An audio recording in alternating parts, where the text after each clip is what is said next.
आज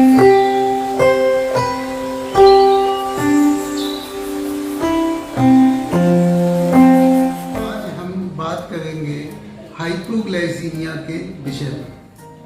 hypoglycaemia diabetes के patients में होने वाला सबसे कॉमन कॉम्प्लिकेशन है और अगर इसका सही समय पर पकड़ व उपचार न किया जाए तो ये जानलेवा भी हो सकता है।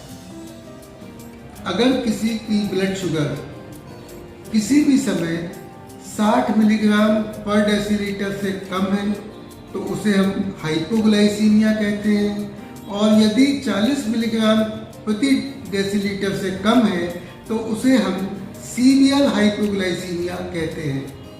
हाइपोग्लाइसीमिया किसी भी प्रकार की डायबिटीज में हो सकता है और किसी भी समय हो सकता है, यानी कि दिन में या रात में।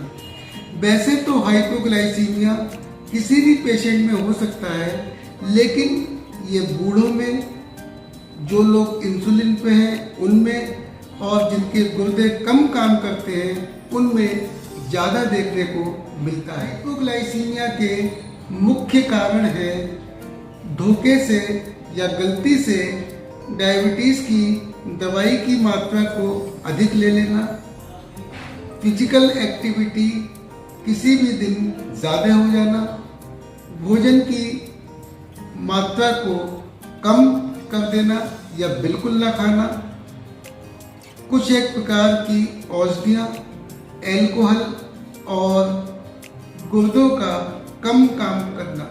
हाइपोग्लाइसीमिया के मुख्य लक्षण हैं अचानक कमजोरी महसूस होना, दिल घबराना, दिल धड़कना, नर्वसनेस महसूस होना, पसीना आना, भूख लगना, हाथ पैर धड़खड़ाना आदि।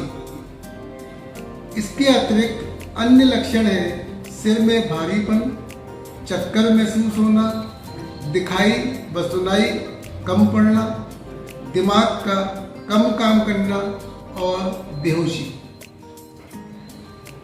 हाइपोग्लाइसीमिया के उपचार के लिए तुरंत लगभग 25 ग्राम ग्लूकोज या चीनी या कोई भी मीठी चीज़ जैसे कि कोल्ड ड्रिंक, मीठी चाय, मिठाई, चॉकलेट आदि ले लेना चाहिए और अगर मीठी चीज़ भी ना मिले तो कुछ भी खा लेना चाहिए।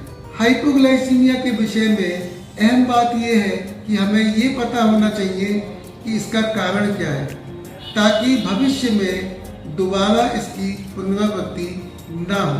डायबिटीज़ के पेशेंट्स को मेरी सलाह है कि उन्हें अपने पास कोई मीठी चीज़ जैसे चॉकलेट, चीनी आदि रखना चाहिए और अगर उन्हें ये लगता है कि मेरी ब्लड शुगर लो हो रही है तो तुरंत उन्हें कोई भी मीठी चीज़ जैसे कि चॉकलेट आदि खा लेना चाहिए।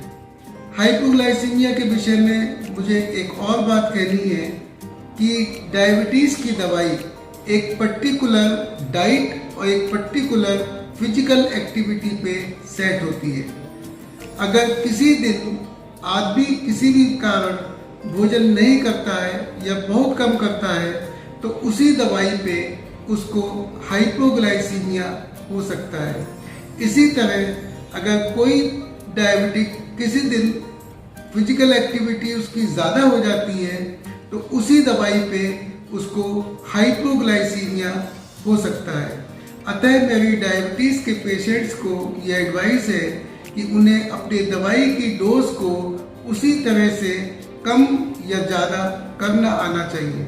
जैसे अगर उन्होंने किसी दिन खाना कम खाया है या नहीं खाया है तो उन्हें दवाई की डोज को कम कर देना चाहिए, या किसी दिन उनकी फिजिकल एक्टिविटी ज़्यादा हो गई है तो उन्हें अपनी दवाई की डोज को थोड़ा बढ़ा देना चाहिए।